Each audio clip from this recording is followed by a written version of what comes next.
नमस्कार, मैं हूं आकिब मिराज खान। आपका स्वागत करते हैं जनसंदेश टाइम्स में।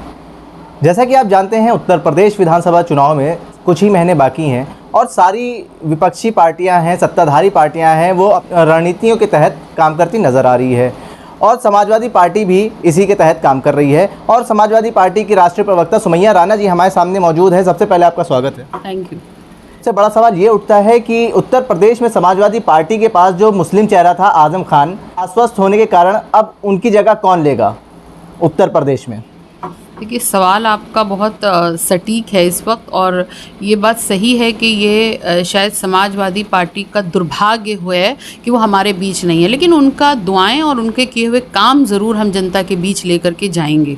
जिस तरह से उन्होंने एक बड़े विश्वविद्यालय को बनाया, भले ही सरकार ने उसके ऊपर बुलडोज़र चलवाया हो, लेकिन नींव रखी और उसको चलाया और चलाकर दिखाया। तो ये बात तो सही है, और ये समाजवादी पहला ऐसा चुनाव है जो आज़म खां के फील्ड में, आज़म खां के रहते तो हम लड़ रहे हैं, ऑब्वियसली हम हमेशा आज़म खान साहब समाजवादी पार्टी के लिए सम्मानित थे, सम्मानित रहेंगे। हाँ, फील्ड में हो सकता है कि अगर नहीं निकल पाए तो वो उनके बिना लड़ेगी। तो बहुत सारी स्ट्रैटेजीज़ हैं। देखिए, इस वक्त जो है समाजवादी पार्टी का पूरा फोकस है कि अपने काम और मौजूदा जो सरकार है उसकी नाकामियों को लेके हम जनता के बीच जाएं, और मेरे ख़्याल से हमारे पास उतना ही इनपुट काफ़ी है कि इनकी नाकामियां अगर हम लेकर के चले जाएंगे तो जनता वैसे ही इनसे त्रस्त बैठी हुई है। उत्तर प्रदेश में अब ओवैसी भी आ चुके हैं, अपनी पार्टी की दमखम दिखा रहे हैं और उन्होंने पूर्वांचल में बहुत प्रभाव भी डाला है और उन्होंने मुख्तार अंसारी को ये ऑफ़र भी कर दिया है कि अगर आप मेरी पार्टी से चुनाव लड़ना चाहें तो लड़ सकते हैं। इससे समाजवादी पार्टी को क्या नुकसान हो सकता है? देखिए, ओवैसी को अगर मेरी आप पर्सनल राय जाने तो मैं एक बीजेपी की बैसाखी समझती हूँ। वो किसी भी स्टेट में जाके बीजेपी एक बैसाखी की तरह ओवैसी को यूज़ करती है, क्योंकि जाहिर सी बात है मुसलमानों का वोट बैंक है और उसको तितर बितर करने के काम में लाया जाता है ओवैसी को। एक चीज़। दूसरा, आपने सवाल मुझसे किया कि किस तरीके से वो अतीक अहमद चकिया को उन्होंने ले लिया और तमाम और लोगों को वो अपने वहाँ बुला रहे हैं। बिल्कुल, बेशक सबको संवैधानिक अधिकार है अपना दल चुनने के लिए, अपनी पार्टी चुन के, और जिससे चाहें चुनाव लड़ें, उसमें कोई प्रॉब्लम नहीं है। लेकिन यहाँ देखने वाली ये बात है कि आप पहले तो आपके नाम में खामी कि आप इत्तेहादुल मुस्लिमीन आप लिखते हैं और आप सदन में खड़े होकर सिर्फ सेक्युलरिज्म का रोना रोते हैं। तो पहले तो आप अपनी पार्टी के नाम से ये आरएसएस जो थॉट्स हैं उनको हटाइए। आप मुस्लिम आरएसएस का काम कर रहे हैं, आप एक पर्टिकुलर विचारधारा की बात करते हैं जो आपके नाम से दर्शाती है, इत्तेहादुल मुस्लिमीन। आपने इत्तेहाद, भारत के लोगों के लिए इत्तेहाद की बात नहीं की थी। तो इसलिए ये किसी को भी दावत दें, उससे हमारे ऊपर कोई फ़र्क नहीं पड़ता है। कौन इनकी पार्टी में शामिल हो रहा है उससे भी फ़र्क नहीं पड़ता है, क्योंकि वोट किसी एक व्यक्ति को नहीं देना है या एक व्यक्ति नहीं तय करेगा।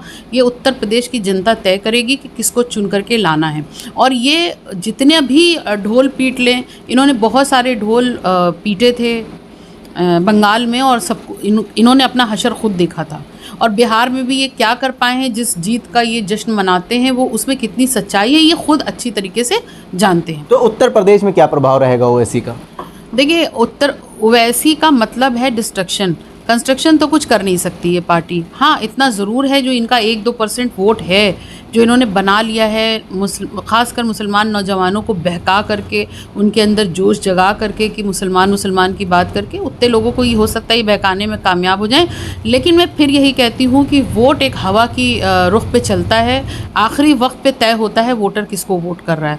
तो ये भी तय नहीं है, लेकिन ये ज़रूर है कि यहाँ पे आके जिस तरह बीजेपी एक सांप्रदायिक फैलाने की और सांप्रदायिक माहौल बिगाड़ने का काम करती है, ठीक वही काम इसकी बी टीम करने की पूरी कोशिश करेगी, जिससे मुसलमान का वोट बटे और अगले धर्म का वोट जो है वो, यानी गैर मुसलमानों का वोट जो है वो पोलराइज ना होने पाए और वो एक तरफ इकट्ठा हो जाए। और यही मिशन है दोनों पार्टी। बात अगर मुसलमानों की हो रही है, आप भी सपा में हैं और आप भी मुसलमान हैं, तो आप किस क्षेत्र से दावेदारी पेश करती हैं सपा में?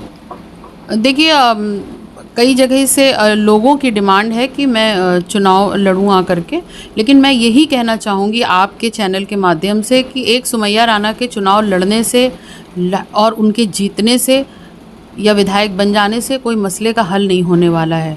असल हल ये है कि इस निकम्मी सरकार को उखाड़ फेंका जाए और समाजवादी पार्टी की सरकार बने, जिससे सिर्फ मेरा नहीं हम सबका फ़ायदा हो। तो मैं इस पर यकीन करती हूँ और मैंने पार्टी ज्वाइन की थी तो मैं ये सोच करके आई थी कि मैं पार्टी के लिए मैं कुछ कर सकूं, मैं कुछ दे सकूं, ना कि मैं कुछ ले सकूं। मेरा मिशन थोड़ा सा अलग है। पिछड़े दलित और मुस्लिमों के लिए समाजवादी पार्टी क्या करेगी अगर सरकार बनाती है? बिल्कुल, देखिए जिस तरीके से दलितों का शोषण हुआ इसमें, इस सरकार में अल्पसंख्यकों का शोषण हुआ और तमाम अदर कास्ट, एक कास्ट विशेष को छोड़कर अगर देखा जाए तो सबका ही शोषण हुआ। तो तमाम ऐसे जो उत्थान के काम हो, चाहे रोज़गार के मामले हो, चाहे महिला सम्मान की बात हो, सब के लिए, दलितों के लिए काम करेगी, मुसलमानों के लिए काम करेगी और उसके साथ साथ सारे वर्ग, हर धर्म जाति के लिए काम करेगी, क्योंकि समाजवादी शुरू से ही धर्मनिरपेक्ष पूरा विश्वास करती है। बहुत बहुत शुक्रिया हमें टाइम दिया। Thank you. ये हमारे साथ मौजूद थी सपा की राष्ट्रीय प्रवक्ता सुमैया राणा, जिनका साफ तौर पे कहना था ओवैसी जो है वो भाजपा की बी टीम है। एक बार फिर से ये बात उठने लगी है कि उत्तर प्रदेश में जो बीजेपी को सपोर्ट करने के लिए ओवैसी उत्तर प्रदेश में चुनाव लड़ने के लिए आए हैं। अब देखना ये होगा कि इसका क्या नतीजा निकलता है, विधानसभा चुनाव में इसका कितना प्रभाव पड़ता है, अब ये इलेक्शन के बाद ही पता चलेगा। मैं आकिब मिराज खान, जनसंदेश टाइम्स, लखनऊ।